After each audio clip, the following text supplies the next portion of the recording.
नमस्कार दोस्तों, स्वागत है आप सभी लोगों का स्टडी ग्लोब्स पर। दोस्तों, रिसेंटली बांग्लादेश का एक्सपोर्ट बंद कर दिया गया है जो कि भारत के अंदर आ रहा था। अब भारत और बांग्लादेश एक ऐसे मुकाम पर पहुंच चुके हैं जहां पर बांग्लादेश को या तो इंडिया का चुनाव करना पड़ेगा या फिर अब वो पाकिस्तान के साथ में जा सकता है। रिसेंटली आप लोगों को एक्टिविटीज पता होंगी बांग्लादेश की, वो किस तरीके से पाकिस्तान के साथ में मिलिट्री एक्सरसाइज को कंडक्ट करवा रहा है। जिस समय मैं लेक्चर को रिकॉर्ड कर रहा हूं उस समय कुछ गल्फ कंट्रीज ऐसी हैं, खास तौर पर मैं टर्की की बात करूं, जिन्होंने ग्रेटर बांग्लादेश का एक मैप जारी किया है जिसमें भारत के नॉर्थ ईस्ट के जो स्टेट्स हैं उनको बांग्लादेश के मैप के अंदर शो किया है। बड़ी गुस्ताखी की है। मोहम्मद यूनुस को इस बात को लेकर बड़ा जो है खामियाजा भुगतना पड़ेगा, लेकिन भविष्य में हम लोग देखेंगे कि किस तरीके से अब इंडिया जो है वो रिएक्ट करने वाला है। लेकिन इंडिया ने बांग्लादेश का एक्सपोर्ट बंद कर दिया है जो कि भारत के अंदर आने वाला था। लेकिन अब इससे इंडिया की इकोनॉमी के कुछ ऊपर कुछ फर्क पड़ेगा या फिर बांग्लादेश को बहुत जबरदस्त झटका जो है वो लगने वाला है। आप देखिए कि भारत में कई बांग्लादेशी प्रोडक्ट जो है लैंड पोर्ट एंट्री उनकी बंद कर दी गई है। रेडीमेड जो गारमेंट्स हैं वो बंद हो चुके हैं और कुछ चुनिंदा रूट जो है वहीं से उनका इंपोर्ट किया जाएगा। आप लोग यहां पर देखेंगे कि बांग्लादेश और भारत के बीच में जो बॉर्डर शेयर होती है वो है 4096 किलोमीटर की, मतलब बहुत बड़ी लगभग सबसे बड़ी बॉर्डर जो है भारत के नेबरिंग कंट्रीज के बीच में सबसे ज्यादा बांग्लादेश जो है उसके साथ में शेयर की जाती है।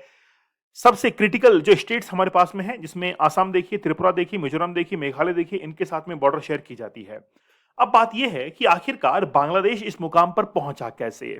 एक बैकग्राउंड हिस्ट्री जो है मैं आपको बताऊंगा और उसको सुनकर आप लोगों को लगेगा कि वाकई में बांग्लादेश ने अपने खुद पर पैर पे जो है वो कुल्हाड़ी मार ली है। और ऐसा मैं इसलिए कह रहा हूं क्योंकि शेख हसीना जो कि भारत के अंदर आज असाइलम ले चुकी है, पॉलिटिकल असाइलम ले चुकी है, लेकिन बांग्लादेश की आखिरकार ये हालत कैसे पहुंची। तो चलिए बात करते हैं शेख हसीना की। शेख हसीना जो कि शेख मुजीबुर रहमान की सुपुत्री हैं। 1971 के अंदर जब बांग्लादेश आजाद हुआ तो शेख मुजीबुर रहमान और इंदिरा गांधी के बीच में बड़ी अच्छी दोस्ती थी और शेख मुजीबुर रहमान को बांग्लादेश का मुक्तिदाता कहा जाता है। तो शेख मुजीबुर रहमान के कहने पर और इंदिरा गांधी के बीच में बातचीत होने पर बांग्लादेश को पाकिस्तान से आजाद करवाया गया, क्योंकि इंडिया को ये पता था कि कहीं ना कहीं जो है वो पाकिस्तान जो है वो बांग्लादेश को कोई भी रेवेन्यू शेयर नहीं दे रहा है, परेशान कर रहा है। इस तरीके से एक मानवाधिकारों के तहत हमने बांग्लादेश को पाकिस्तान से आजाद करवाया। और शेख मुजीबुर रहमान जो कि माने जाते हैं कि वो बांग्लादेश के मुक्तिदाता हैं और उनको पहला प्रधानमंत्री वहां पर अनाउंस किया गया। लेकिन 15 अगस्त 1975 को उनका असैसिनेशन विथ फैमिली कर दिया गया। लेकिन उस समय शेख हसीना यहां पर नहीं थी, बांग्लादेश में नहीं थी, वो लंदन के अंदर थी, इसलिए वो बच गई थी। और बाद में जब वो आती हैं बांग्लादेश के अंदर तो आवामी लीग की वो कमान संभालती हैं 1981 के अंदर। बांग्लादेश में जब वो जाती हैं उससे पहले वो इंडिया के अंदर पॉलिटिकल असाइलम लेकर जाती हैं। अब एक्चुअली में हुआ क्या है कि आखिरकार बांग्लादेश इस स्थिति पर कैसे पहुंच गया कि वहां पर आगजनी हो रही है, वहां पर लोग जो है वो सड़कों पर हैं, प्रधानमंत्री के घर पर पहुंच चुके हैं। एक्चुअली में इसके पीछे व्हाइट मैन थ्योरी है। और व्हाइट मैन थ्योरी किसने दी थी? ये दी थी किसने? शेख हसीना ने। शेख हसीना ने कहा था कि सेंट मार्टिन जो आइलैंड है उसको आज लेने के लिए अमेरिका बड़ा बेताब है। और जब हमने इनकार किया तो फिर अमेरिका ने हमको धमकी दी कि हम लोग पॉलिटिकली बहुत ज्यादा चेंजेस जो है वो आज कर देंगे बांग्लादेश के अंदर। तो पहले मैं आप लोगों को सेंट मार्टिन आइलैंड जो है वो दिखाता हूं। आप लोग देखिए बांग्लादेश के बिल्कुल डाउनफॉल के अंदर म्यांमार से लगता हुआ एक सेंट मार्टिन आइलैंड है। अमेरिका ये चाहता था कि यहां पर अपना वो एक नेवल बेस और एयरफोर्स बेस स्थापित करे। लेकिन क्या ये अमेरिका की पहली डिमांड है किसी कंट्री के साथ में? ऐसा नहीं है। अमेरिका ने पहले भी जो है कई कंट्रीज के साथ में, तो आप लोग देखिए कि सेंट मार्टिन आइलैंड वैसे तो कुछ खासा वहां पर पॉपुलेशन नहीं है, लेकिन अमेरिका की ये डिमांड थी कि ये अमेरिका को दे दिया जाए। और अमेरिका ने जब डिमांड की थी जनवरी 2024 के अंदर, शेख हसीना ने इनकार कर दिया कि जो व्हाइट मैन हैं वो यहां पर नहीं आ सकते हैं, हम लोग ये इनको आइलैंड जो है नहीं देंगे। इसके बाद में फिर अमेरिका ने एक धमकी भरे अंदाज में कहा था बांग्लादेश को कि आज अब जो है कुछ भी हो सकता है बांग्लादेश का, या तो डेमोक्रेसी कोलैप्स कर जाएगी या पॉलिटिकली कुछ चेंजेस जो है वो आ सकते हैं, ऐसा कुछ कहा था। और उसके बाद में आप लोग देख सकते हैं किस रिजल्ट पर आज बांग्लादेश पहुंच चुका है। यूनुस खान जो कि अमेरिका के नवाबजादे जो है वो कहे जाते हैं। और यूनुस खान ने 2006 के अंदर जो बिल क्लिंटन की सरकार थी उस समय नोबेल पीस प्राइज भी लिया था। तो एक पपेट के तौर पर अमेरिका ने बांग्लादेश के अंदर अपना प्रधानमंत्री अपॉइंट कर दिया। तो अमेरिका का हमेशा से ये डिमांड रही है। आप लोग देख सकते हैं कि मैप के अंदर डियागो गार्सिया एक आइलैंड है। डियागो गार्सिया आइलैंड बेसिकली ये यूके के अधिकार क्षेत्र का है, लेकिन अमेरिका ने इसको 100 ईयर्स के लिए इसको लीज पर लिया हुआ है और यहां पर उसने अपना नेवल बेस बना चुका है वो। और वो पाकिस्तान हो, इंडिया हो, बांग्लादेश हो, म्यांमार हो, चाइना हो, सब पर नजर रखता है यहां से, ताकि कौन सा देश क्या कर रहा है। और अमेरिका की प्रेजेंस जो है वो आज पूरी दुनिया के अंदर है। तो जैसे ही अमेरिका ने डिमांड की सेंट मार्टिन आइलैंड की, तो आज बांग्लादेश के अंदर बहुत जो है वो आगजनी जो है वो होने लगी। क्योंकि देखिए ये तो क्या है कि एक कहीं ना कहीं जो है वो एक बैकफुट पर चल रहा था। अमेरिका को भी इसका एक कॉज मिला, क्योंकि 1971 के अंदर जो वॉरियर्स थे उनके जो परिवारजन थे, शेख मुजीबुर रहमान ने उनके लिए एक रिजर्वेशन की व्यवस्था कर रखी थी कि जो भी गवर्नमेंट जॉब के अंदर जाएंगे उनको रिजर्वेशन मिलेगा। तो आज की जो जनरेशन है बांग्लादेश की वो इससे बड़ी नाखुश थी कि अब इतना लंबा समय बीत चुका है बांग्लादेश को आजाद हुए, लेकिन फिर भी वो रिजर्वेशन क्यों बना हुआ है। और इसीलिए शेख हसीना ने उसको कंटिन्यू किया। और आज जो है वो जो जनरेशन इनसे नाराज थी, उन्होंने सड़कों पर जो है वो सड़कों पर आ गए और इनके खिलाफ प्रदर्शन करना शुरू किया। और उसके बाद में आप लोग देखते ही हैं कि शेख हसीना जो है वो एक पॉलिटिकल असाइलम लेती हैं इंडिया के अंदर 5 अगस्त 2024 को। तो इस तरीके से बांग्लादेश के अंदर पूरा कार्यक्रम जो है वो चला है। अब बात यह है कि बांग्लादेश के अंदर जो अल्पसंख्यक हिंदू हैं, माइनॉरिटीज के अंदर हिंदू हैं, उनके ऊपर भी बहुत अत्याचार जो हमने रिसेंटली देखे भी थे। उनके मंदिर वगैरह तोड़े गए थे और कई ट्रेन्स जो है वो जला दी गई थी। तो इस तरीके से हम लोगों ने देखे थे। अब बात यह है कि यूनुस खान जो है वो कई बार चाइना के अंदर, जैसे चाइना के अंदर वो गए थे और उन्होंने कहा था कि भारत के जो 7 सिस्टर्स हैं, 7 स्टेट्स हैं, वो लैंडलॉक हैं और वो पूरी तरीके से बांग्लादेश उनको कंट्रोल कर सकता है with the help of China.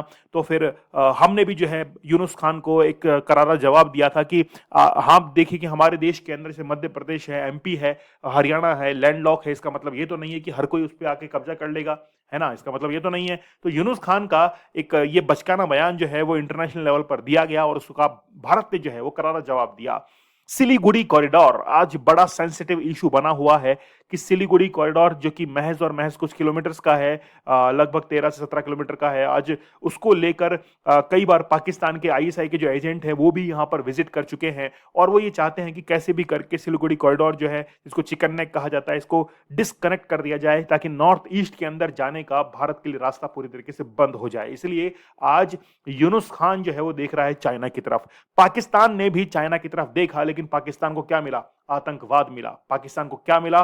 Balochistan मिला। पाकिस्तान को क्या मिला? एक इकोनॉमिक जो डेवलपमेंट थी पूरी तरीके से रुक गई थी। और आज वही कहां पर हो रहा है? बांग्लादेश के अंदर हो रहा है। तो आज वर्ल्ड लीडर्स केवल 2 देश हैं और वो है अमेरिका और चाइना। चलिए, लेकिन ऐसा हुआ क्यों? India's north east landlocked Bangladesh the only guardian of ocean in region. उनका यह मानना था कि अगर ओशियन के अंदर उनको एक्सेस चाहिए, मतलब इंडिया के 7 स्टेट्स को अगर एक्सेस चाहिए, तो फिर उनको कहीं ना कहीं बांग्लादेश से बात करनी पड़ेगी। लेकिन बांग्लादेश को समझना चाहिए कि वो है तो भारत का बच्चा ही, भारत के हाथ के नीचे बैठा हुआ है, चारों तरफ से भारत ने उसको घेरे हुए है, लेकिन फिर भी वो मानने का तैयार नहीं है। ऐसा कहा जाता है कि जब इंसान के बुरे दिन आते हैं तो विनाश काले विपरीत बुद्धि। तो आज यूनुस खान ने उसका एग्जाम्पल दे दिया है और चाइना के अंदर जाकर वो इस तरीके की स्टेटमेंट आज रिलीज कर रहा है। 2023 में भारत और बांग्लादेश के बीच में 1.11 लाख करोड़ का ट्रेड हुआ था। जैसे आप लोग देख सकते हैं कि भारत का बांग्लादेश को जो एक्सपोर्ट हुआ है वो बहुत ज्यादा है, 94,000 करोड़ का है, जबकि भारत के अंदर बांग्लादेश से जो इंपोर्ट हुआ है वो 17,000 करोड़ का है। और हम लोग बांग्लादेश से जो रेडीमेड गारमेंट्स हैं इनको आज क्या करते हैं? एक्सेस करते हैं। आज भले ही भारत ने बांग्लादेश का जो एक्सपोर्ट है उसको बंद कर दिया, लेकिन भारत ने कहा है कि हम लोग नेपाल और भूटान के रास्ते आपका जितना भी एक्सपोर्ट हो जा रहा है उसको हम लोग नहीं रोकेंगे, क्योंकि जा तो वो भारत के रास्ते से ही रहा है, जो ट्रांजिट है उसको हम लोग रोकेंगे नहीं। अभी रिसेंटली आप लोग को पता होगा कि जैसे बांग्लादेश ने पाकिस्तान के साथ में जब मिलिट्री एक्सरसाइज की, तो फिर पाकिस्तान के आईएसआई एजेंट वगैरह बांग्लादेश पहुंचते हैं, तो उसके बाद में भारत ने एक ट्रांजिट जो था ट्रांसपोर्ट का, ट्रेड का उसको बंद कर दिया था, लेकिन वापस से नेपाल और भूटान के लिए एक्सेस दे दिया गया है बांग्लादेश को। और भारत ये कह रहा है कि ठीक है, आप नेपाल और भूटान के अंदर तो आप अभी थोड़ा ट्रेड कीजिए, लेकिन जब समय आएगा, वक्त आएगा, तो अभी फिर जो है ना आपको थोड़ा अच्छे से संभालेंगे, क्योंकि अभी भारत जो है वो पाकिस्तान के साथ में अच्छे से उलझा हुआ है। हम नहीं चाहते हैं कि बांग्लादेश की तरफ से हमारी तरफ कोई अटैक हो, कोई भी जो है वो एग्रेशन हम लोग अभी जो है वो नहीं झेल पाएंगे बांग्लादेश की तरफ से। लेकिन अगर टाइम पड़ेगा तो हम लोग बांग्लादेश को भी जो है एक कम समय के अंदर ही निपटा सकते हैं। खास बात है कि चाइना ने भी थोड़ा सा अब एग्रीगेशन दिखाना शुरू कर दिया है अरुणाचल प्रदेश के अंदर, तो उसको भी हम लोग बहुत अच्छे से टैकल करने वाले हैं। तो Bangladesh trade with Bhutan and Nepal तो वो काफी मार्जिनल है, कोई खास उनको जो है मुनाफा होता नहीं है बांग्लादेश को भूटान और नेपाल के अंदर ट्रेड करने से। क्योंकि अगर एक डेवलपिंग नेशन डेवलप्ड नेशंस के अंदर अगर एक्सपोर्ट करता है तो अच्छे दाम उनको मिलते हैं, लेकिन एक गरीब देश जो है वो दूसरे गरीब देश को अगर ट्रेड करता है तो गरीब से गरीब को क्या मिलता है बताइए? सुकून मिलता है, पैसा नहीं मिलता है। तो पैसा तो पैसे वालों से मिलता है जिनकी कैपिटलिस्ट जो है इकोनॉमी है। जैसे अमेरिका से भारत आज ट्रेड करता है और भारत का और अमेरिका का ट्रेड सरप्लस के अंदर है। ठीक है, तो हमको कोई ज़्यादा इसमें चिंता करने की आवश्यकता नहीं है, हम लोग आराम से मस्त रह सकते हैं और बांग्लादेश को हम लोग आसानी से सँभाल सकते हैं। बात है अभी पाकिस्तान की, कि पाकिस्तान को किस तरीके से हम लोग टैकल करें। तो आप लोग का क्या मानना है, मुझे आप लोग कमेंट सेक्शन में ज़रूर बताइएगा कि कैसे आज हम लोग बांग्लादेश को सस्ते के अंदर निपटा सकते हैं। लेकिन यूनुस खान जो है, वो जो कि आज पपेट बना हुआ है पाकिस्तान की, अमेरिका की, तो वो ज़्यादा दिन तक चल नहीं पाएगा। क्योंकि जिस भी इंसान के खुद के डिसीजंस नहीं होते हैं और दूसरे के डिसीजंस पे वो चलता है, तो वो एक ना एक दिन जो है वो ज़िंदगी में ज़रूर मात खाता है। तो मेरे भी आप लोगों के लिए यही सलाह है कि आप अपने खुद के डिसीजंस बनाइए और ज़िंदगी के अंदर आगे निकलिए। दोस्तों, आप लोग हमारे 75 डेज़ के हार्ड चैलेंज को ज़रूर जॉइन कीजिएगा। कैसे पोर्नोग्राफी को देखना आप लोग छोड़ सकते हैं, ये आपके लिए माइंड ब्लोइंग एक कोर्स हो सकता है। 75 टेक्निक्स का आप लोग इस्तेमाल करेंगे और पोर्नोग्राफी के एडिक्शन को आप छोड़ सकते हैं, ताकि आपको एक सक्सेस लाइफ जो है वो मिल सके, इनोवेटिव आइडियाज़ आपके दिमाग में आ सके और बहुत कुछ जो है जीवन में हासिल कर सकें। दोस्तों, आप लोग दीपक इंदौरा ऑफिशियल टेलीग्राम चैनल को ज़रूर ज्वाइन कर लीजिएगा। साथ ही में इंस्टाग्राम पर फॉलो मुझे कर लीजिएगा, दीपक इंदौरा ऑफिशियल, ताकि आप लोगों को शॉर्ट्स वगैरह, जैसे आप लोग देख रहे हैं कि मैं जियोपॉलिटिक्स के काफ़ी अच्छे शॉर्ट जो है दीपक इंदौरा ऑफिशियल पर पोस्ट करता हूं, तो आप लोग उनको ज़रूर देखिएगा। चलिए, आपके कमेंट का इंतजार रहेगा कि हम लोग बांग्लादेश को सस्ते में कैसे निपटा सकते हैं। तो मिलते हैं आप लोगों से अगले सेशन के अंदर। जय हिंद, जय भारत।